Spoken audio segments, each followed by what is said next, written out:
This is Lady D from NYC, coming to you with accountability.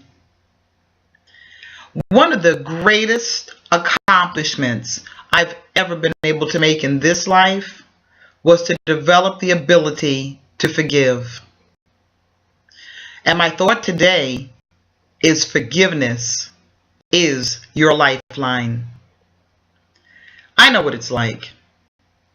Live long enough, somebody's going to violate you.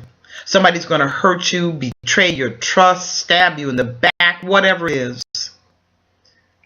I was violated just like all of you by somebody very close to me. This took place years ago. And what I remember through the experience was the hurt, the devastation, the brokenheartedness. And I failed to forgive them for a very long time. And I clung to my unforgiveness toward this person for a number of years. I know what it's like. I know how you feel. I've talked to women that have said to me, "You don't know what it's like. You don't know what I've been through." Yeah, I do. All of our situations may be different, but the emotions behind it are the same.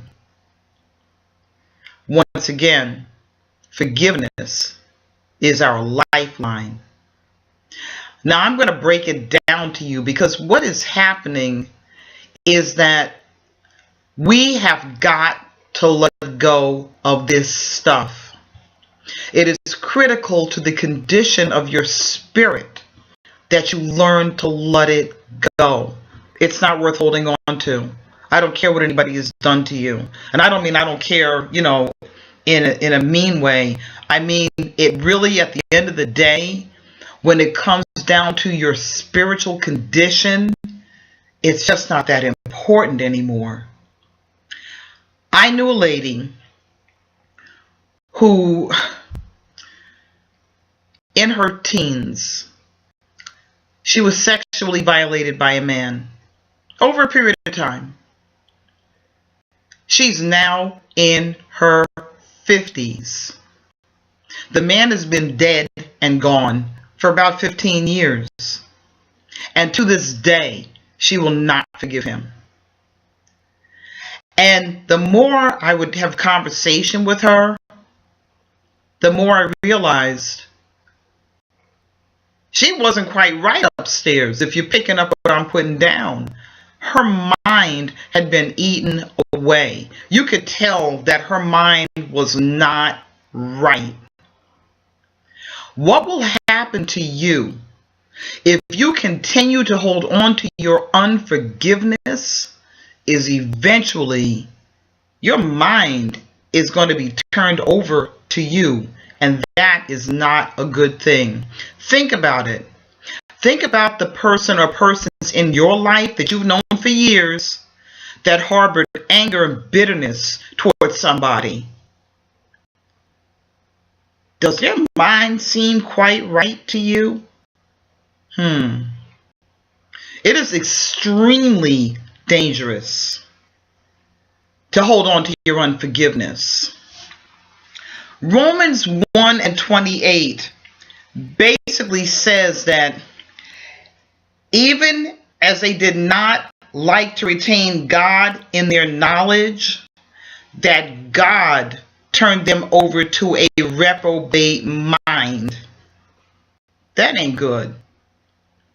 And when you are operating in unforgiveness, you are not retaining God in your knowledge. Remember, we were put here as beings of love, as beings of light. A reprobate mind, the word reprobate basically means that you are foreordained to damnation. If you do not forgive, look it up in Webster's dictionary, the word reprobate. You'll see what I'm talking about. One of the definitions of the word reprobate is foreordained to damnation, because you refuse to be who you are supposed to be. Now, this may sound a bit harsh, but it needs to be said. And hopefully, prayerfully, this will wake some of you up that are clinging to this unforgiveness. Once again, we were put here as beings of light, as beings of love. If you profess to love God, you cannot walk in unforgiveness. Unforgiveness means that you hate. When you are operating in unforgiveness, you hate the person you have refused to forgive. To